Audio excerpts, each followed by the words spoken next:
Hi everyone. In this video, we're going to discuss about synchronization task in IICS. Well, synchronization task in IICS is used to synchronize data between source and target. And IICS provides an easy to use wizard to create synchronization tasks that even business users can create it very easily. Now, let us see how to create a synchronization task. First, log in into IICS. Make sure your secure agent is up and running.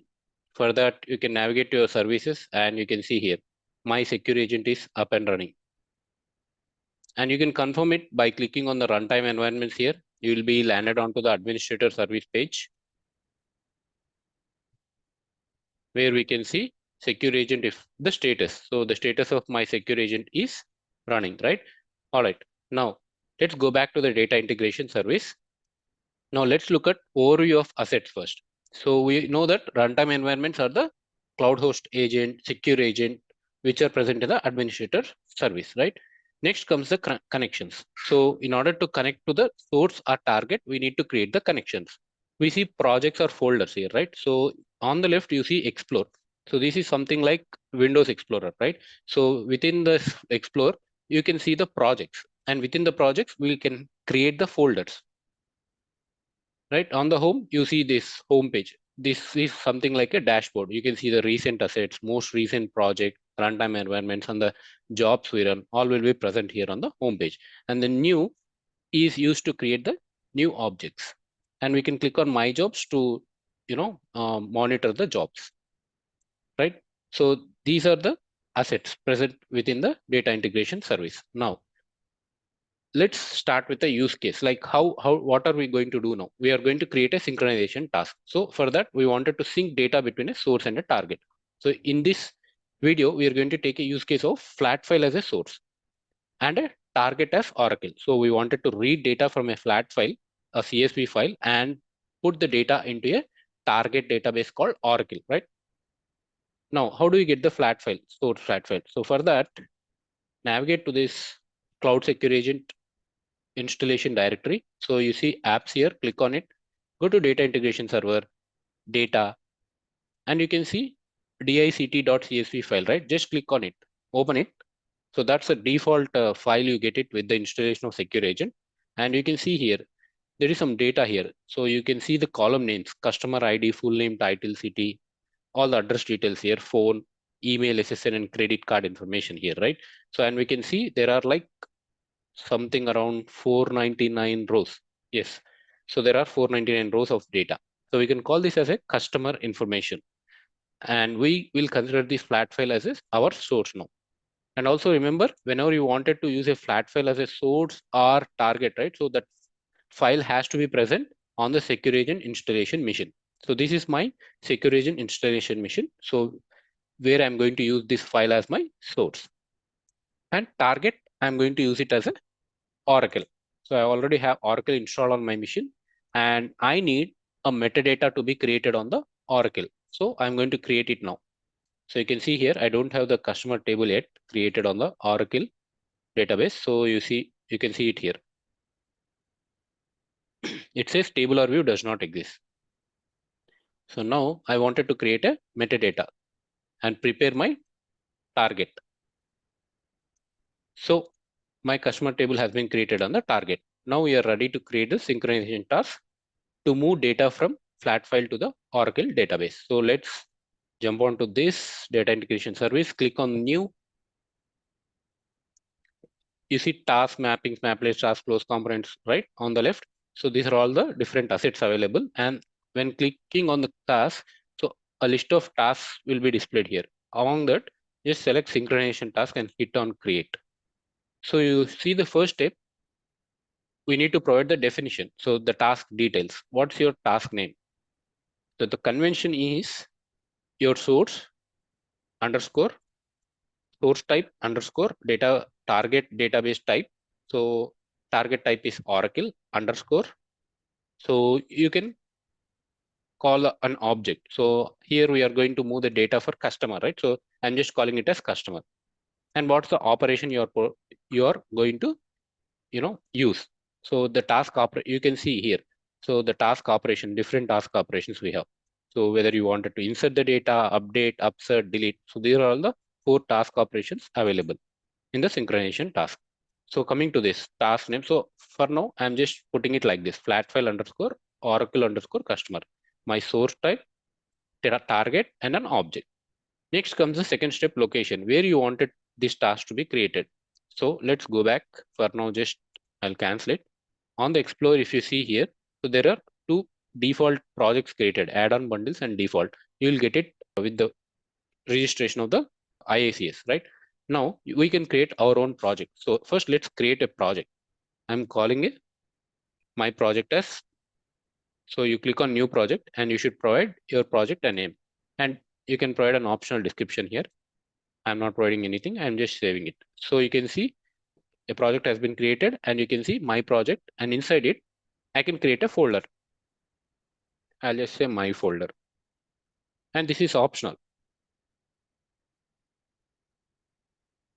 So inside the folder, again, you can create, like you can import the assets, and you can choose this location to save your assets, right? So whatever I'm going to create now, the task synchronization task, I'm going to put it in this folder, right? So now let's go back to new synchronization task, create flat file underscore Oracle underscore my object will be customer. And you can see by default, it has given the location which we just now created, right? So my project, under my folder, I wanted this task to be stored. All right. You can provide an optional description here. And you can see the task operations, 4 different types as we already discussed. So I'm going to click on the insert. So I wanted to move all the data from flat file to the Oracle, as I don't have any data in my customer table on Oracle, right? So this is all about the definition. Click on next. And at any point of time, you can click on save, so that whatever details were provided till that point, the task will be saved.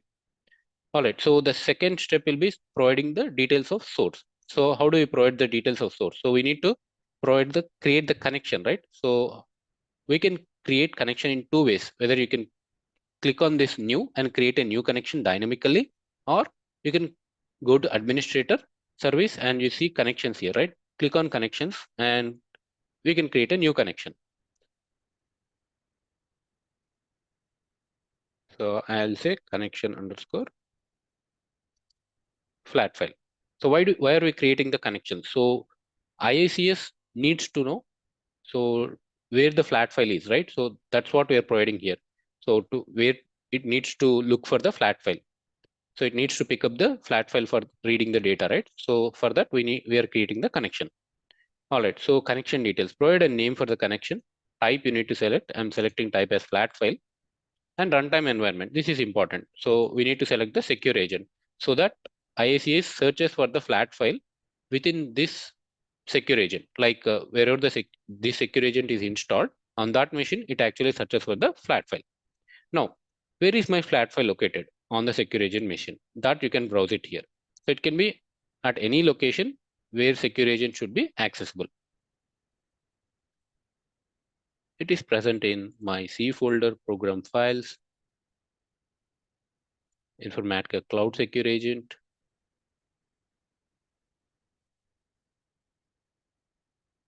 apps, data integration server, and within that we have something called data, and within that we have dictionary.csv, right? Okay, you can provide this till here. It is asking about the directory, right? So we can provide till there, and date format you can leave it default. Code page you can select it as MS Windows Latin 1 and test the connection. And you can see the test for this connection was successful. All right, so just save this connection. Now we have the connection. Go back, and now you should be able to see the connection. Okay, just go back. It has to be refreshed. It doesn't know that the connection is already there. So now you can see the connection underscore flat file is available. Just click on that connection underscore flat file. So now ICS knows it actually where the flat file is present as we provided the connection. So you can see here source type as single, multiple, and saved queries, right? So multiple and saved query, single is like selecting the single object. So if you provide the connection of any database other than flat file, right? So it actually provides two other options for the source type, multiple and saved query. So multiple is we can provide multiple objects and we need to join these tables with the keys associated between them. And the saved query is we can create a query and then we can actually provide that saved query here. So for now, I'm creating single as anyway it is a flat file. We only have the option of selecting single. And we need to select the source object. What's our source object? Click on select. So whatever are present in that directory, which we provided for the connection, all the files within that are available to be selected as a source. I wanted to select this file, dict.csv file. And as soon as you click on OK, so you can see here, the interesting part is it actually gives you the data preview, what your data looks like. Even though you don't have access to your secure agent, you can still view the data of your flat file, how it looks like, the source data, right? So you can see here the columns and the data. By default, it actually shows 10 rows of data and 5 columns by default. And if you wanted to view all the columns of your source, you can just click on preview all columns. So a file gets downloaded here. And you can open the file. You can see, you can preview all the columns in the file and 10 rows of data, right? All right, so this is all about source. And you can see here in the connection, right? So you can view the connection details here. You can test it within that. You can even edit if there is something wrong in your connection details, you can edit your connection. And you can create your connection dynamically. So that we are going to create it for the target. I will show you there. And sample as well. So you can click on sample and you can select any of the sample connections here. It provides the sample connections and sample data. And you can click on this so that source fields will be displayed in an alphabetical order. So this is all about source. Now click on next to choose the target. So we are going to choose the target as Oracle, right? So we didn't create the connection for that. So let's create it. And now I'm not going to the administrator service. So I'll create it dynamically here. So I'll click on new. Anyway, the connections are going to be stored on the connections itself. So it will be displayed there. We'll see that now. So I'll just say connect my connection dot, or I'll just say my Oracle target and type select it as Oracle. Runtime environment will be my secure agent. Oracle subtype is Oracle on-premise. Oracle is installed on my local. Provide your credentials or the schema credentials and host name, port, and service name. And all the others which are not mandatory, you can leave it as default. So whichever are marked with star are mandatory here. So we need to provide all those details. You can test the connection and you can see the test for this connection was successful. All right, just click on OK. So we configured target now successfully, right? Now you can see the target object. You can see here, these are the available target object. We created customer object, right? So just select that. And even here in the target, it actually tries to preview the data. But we don't have any data here, so it should show an empty rows here. And other than that, you can see here, enable target bulk load. So enabling, we can actually enable this target bulk load by selecting true. Default value is false. So you can see here, we have 14 columns. We can preview all the columns, but we know how to preview that. A file gets generated, we can view the columns there. But this is a target customer table. We have seen it, right? So you can see here, no data. So there is no data in the target. That is what we are going to generate now, right? And here you can also do select here, click on select button and also choose the object there, like here. So these are the two options. You can either select the drop down or you can select this select button and choose the target object. This is about the target. Now let's go to next. And you can see in the fourth step, we have data filters where you can actually filter the data. And you can also see this row limit, process all rows or process only the first 100 rows. And this is applicable for the Salesforce as source. So when you use source as Salesforce, this will be enabled. As we have flat file as source now, so these are grayed out. And coming to the second part, data filters, you can click on new and define the filters on the source. So I don't wanted all the source rows to be red, but I wanted, like, say, for example, customer ID, which are like maybe greater than 100 to be pulled into the target. So that's how you can define your filter expression here and click on OK. Then that filter will be applicable. And according to that filter, your source rows will be red and moved on to the target. For now, I'm not providing any filters here. So just click on next. And now this is important part, field mapping. So your source rows are on the left, and you can see here source and the source name, your source name, and edit types. So you can edit the data types for these columns. So just click on edit types. And if you feel like you wanted to change any field type here, say for example, this customer ID is all integer. So you can modify it to int, right? And you can also modify the precision and scale wherever it is applicable. So that is about the edit types, right? So this is about the source. And coming on to the right part where target information is displayed, right? So we have target information here. You can see name here, actions, and expression or lookup. So you can see here, all these are automatically mapped. So source rows are mapped with the target rows. So just click on clear mapping and you can see here auto map. So by default, they are mapped using the auto map exact field name. So what does that mean is when we create on exact field name, the source column names, whatever are matched exact with the exact name are mapped onto the target columns. So I'll show you that exact field name. When I click on this, see all the source rows, these are the source rows, actual source rows are getting mapped with the target rows. These are target columns and these are, sorry, I was saying rows, these are columns. So all the source columns got mapped with the target columns, right? Now, what happens if my column name, say for example, my column name here is not cust ID, but it is some other thing like, say for example, customer ID. So in that case, we can use smart map. So auto map exact field name matches the exact field name of source column with the target columns, but smart map so matches with the similar names. For example, I'll show you. Go back to the customer table and let's actually rename the customer table. One of the columns in the customer table, we'll rename it. So click on customer edit. I'm going to rename my customer cust ID, right? So what I'll do is I'll just provide it as customer ID, right? Now see my column name is not cust ID, but it is customer ID. Okay. This is on the target. Just refresh the fields. Data integration will be caching the field metadata. So we just need to refresh the fields so that that will be reflected here. So this we are doing just to check the smart map. Smart map actually matches the field names using similar names.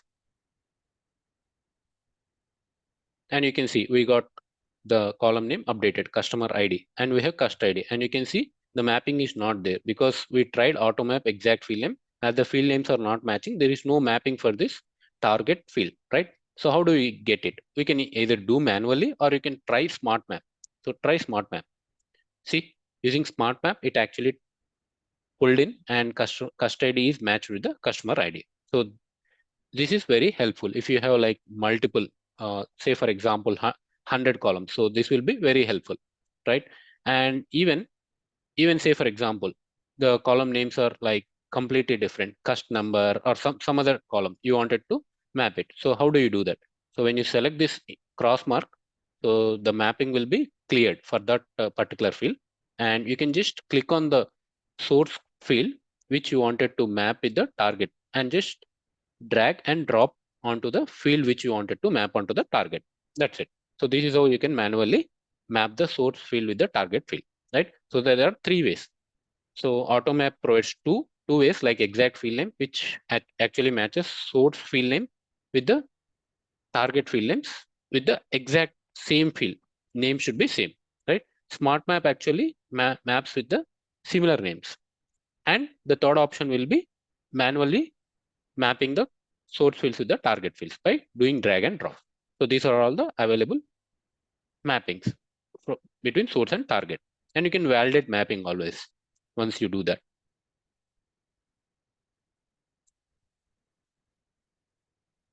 So the field mapping is valid and has no errors. All right. So you can see edit types in the target as well, as we already seen in this for the source, right? So you can always edit the data types for the target too.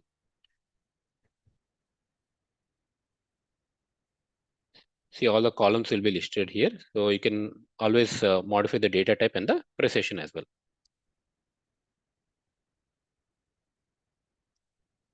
All right. So we are done with the field mapping now. Now click on next and you can see the last step, schedule. We can schedule this task. So do not run this task on a schedule. So we can, that is by default selected, and you wanted to run this task periodically, then you will select run this task on schedule, and we can create a new schedule here and provide a schedule name here and when it should start at what time and the time zone you can provide and repeats. This is simple like an alarm or a Google reminder. So you wanted it to be scheduled weekly or daily at what time, every day, every weekday, like that. So you can create a schedule and assign it here, right? So you have email notification options here. You can, so whenever a task fails, so then a failure email has to be sent to this list of email IDs. When you have warning, when you have success email notifications, you can provide list of email IDs like that. And the advanced options. So we can provide pre-processing and post-processing commands. The pre-processing commands will be executed before the task is executed. So we can provide an SQL query, DOS commands, scripts as well here, right? So which will be executed before the task is executed. And after the task is executed, the post-processing commands will be executed. And we can provide a parameter file name where we can actually provide the parameters, which we'll see in the coming videos, and the maximum number of log files to be generated. You can see execution mode, standard and verbose. Verbose actually gives you in detail log, and you should enable it only in case of troubleshooting. So keep in mind, it decreases the performance. You can see here on the tooltip, right? So it actually gives the information. So this is all about it. For now, I'll not schedule it. I'm going to run it one time. So I'll just click on do not run this task on a schedule. So that's the default, and just click on finish. All right, now saved successfully, right? So you can see our task is saved successfully now. Now we just click on this run. And you can see here my jobs, right? So click on my jobs. We schedule the job now. And you can see it here. Even if you miss this message on the top right, so you can always go to my jobs here on the left. And you can see here refresh button, just click on it. Status is starting, it is running now, right? You can see here the buttons. You can actually abort the task. You can stop the task, clean stop, and you can download the logs. These are the options provided here.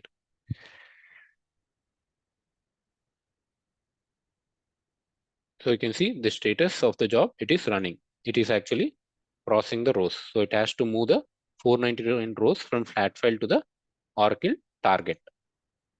And you can see here, job is success now. So you can download the logs and view the logs as well, but it is success, right? So let's first view the target. So this is our target where there was no data, but now let's execute the query and you can see the data here, right? So just click on this to sort by customer ID and you can see the data here, right?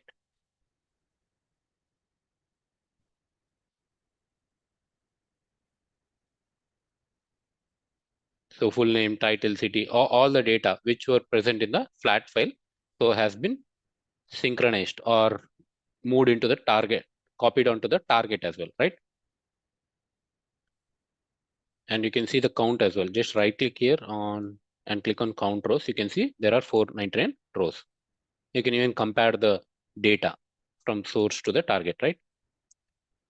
So this is how you actually synchronize data between your source and target. Now let's go back and see some more options which we have in the synchronization task. So we have three more task operations here. So we have seen insert, how to insert the data from source to target, right? Now we'll see update. So what we wanted to update, let's open the file. As this is the file which comes with the installation, I just wanted to take a backup of it before changing the source file. So I'm going to make some changes in it. I wanted to update something, like say for example, for the first row, what I'll do is I'll just modify phone number.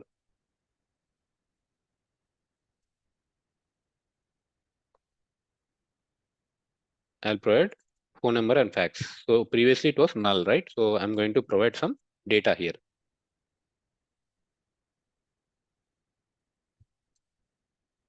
And we wanted to update. So target doesn't have this data. So if you see here, phone and fax are null for the first customer ID 1001. And we are actually modifying the source row here, first row. So we're providing some data for the phone and fax. All right, now we'll also add a row here, one row.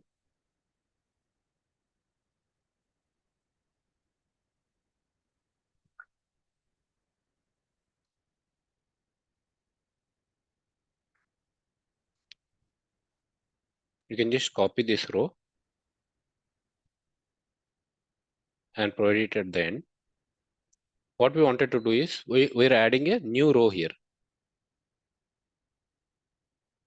1500, and then we'll provide this record number as 500. All right. So what did we do? In the source, we made some changes.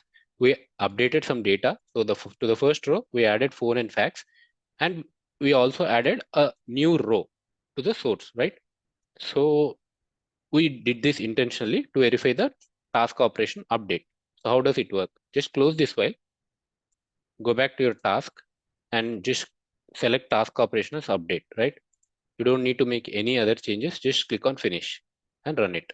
So what should happen? Update, it has to work like, so if the data is existing in the target, which matches with the source, then that has to be updated, right? And if there are any new rows in the source, so that should not be actually moved on to the target. So as we selected only update as the task operation. So we'll see now what happens. Now, to our surprise, it just says warning. So why is it so? You can click on the job event. You can see the details, synchronization task, preview error raw files. You can click on this, or you can directly click on the download session log. You can see here, right? 500 success rows were read, but there were 500 errors in the target. So the target table customer has no key specified. So what does that mean? So let's open this log file. You'll see more information here. So if you scroll down slowly, so you can see here. So you can see it here. No column marked as primary key for table.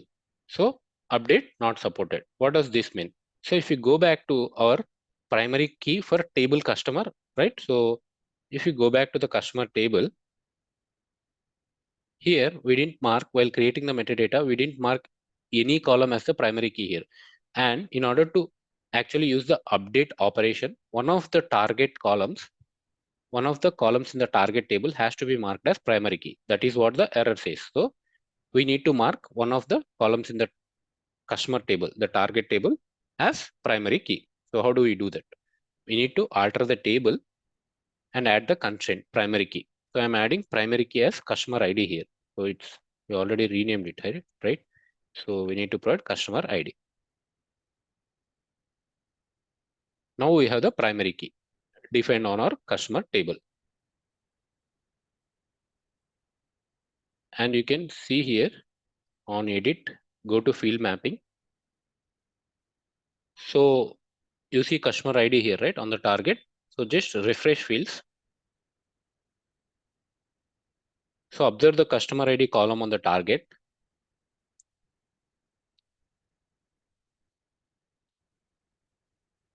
So you can see a key symbol here, right, which means that it's a primary key, right? So till now, there was no primary key defined on the target. Now we defined a primary key on the customer ID. right? So that's the reason you can see the key here. So whenever you modify some metadata or structure of the table, either in the source or target, right? You always need to come here in the field mapping and refresh the fields, because the data integration will be caching the fields of the metadata, right? So that's one important thing you need to remember. And then just click on finish. Now, what did we do? We actually saw the error in the log that there was no primary key defined on the target, and we actually provided the primary key on the target table and rerunning the job. Now let's see what happens.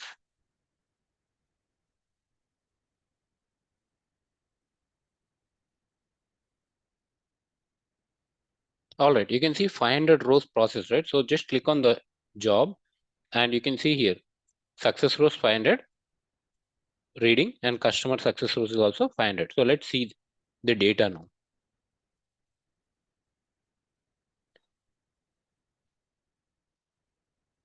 So, but if you observe, count is only 499. And let's check the first customer ID 1001, and you can see here phone and fax updated successfully.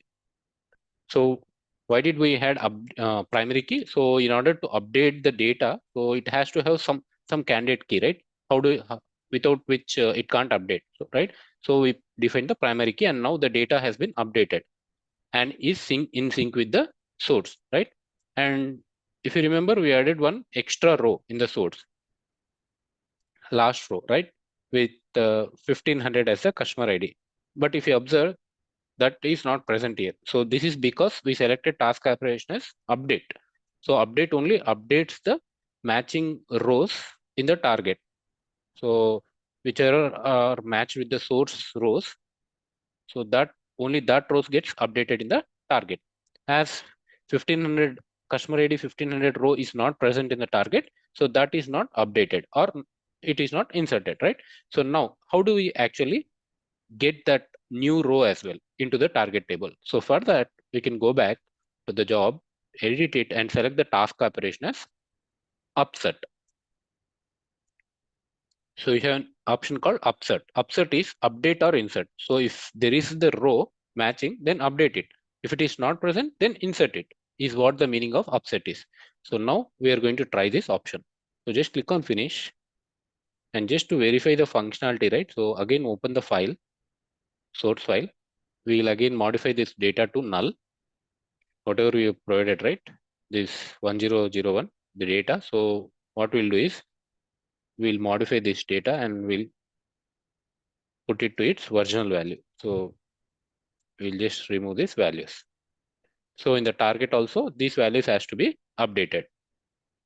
And the last row, the row which we added with customer ID 1500, right?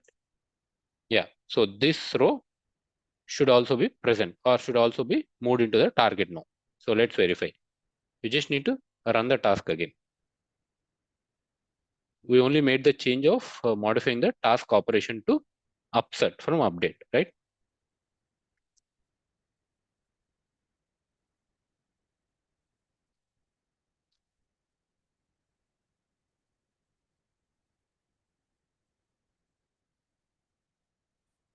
So you can see here it failed. This is because we opened the file, right? So it the file can't be opened by the IICS if we keep open the file, right? So you can even read the error. It just says the process cannot access the file because it is used by another process. So make sure always when you open your source file, you need to close before you run the task. So run it again. Just open the task and run it.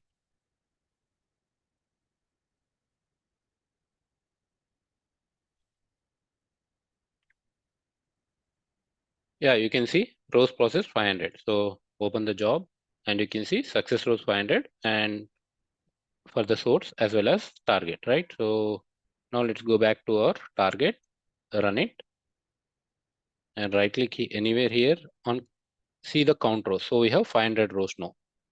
We can even verify it, sort by customer ID, or you can even write the query like order by customer ID.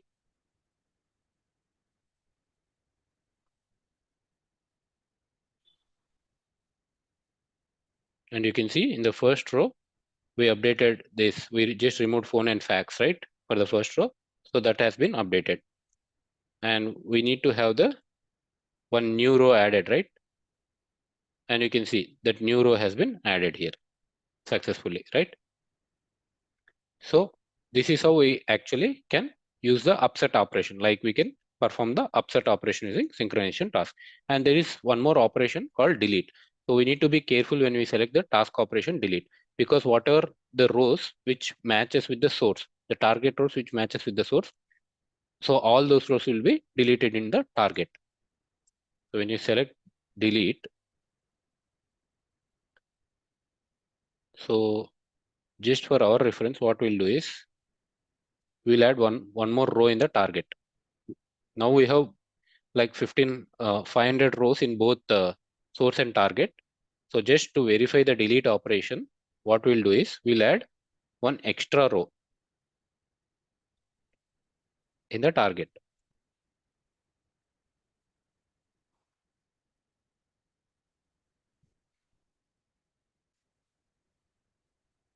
Name it as 1501. This one as 501. All right.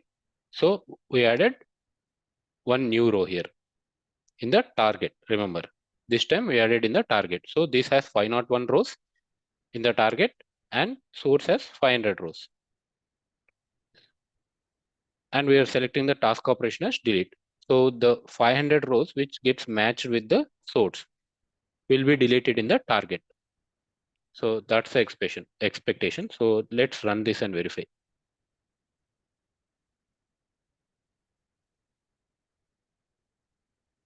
And you can see here the success message again, right? So go back and you can see you should always click on the job to verify how many are the success rows in the source and target. So in the source, 500 records were read, and in the target, so 500 rows were be written, right? Written, or the rows were successful according to the task operation, whatever you have selected. But in this case, we have selected delete.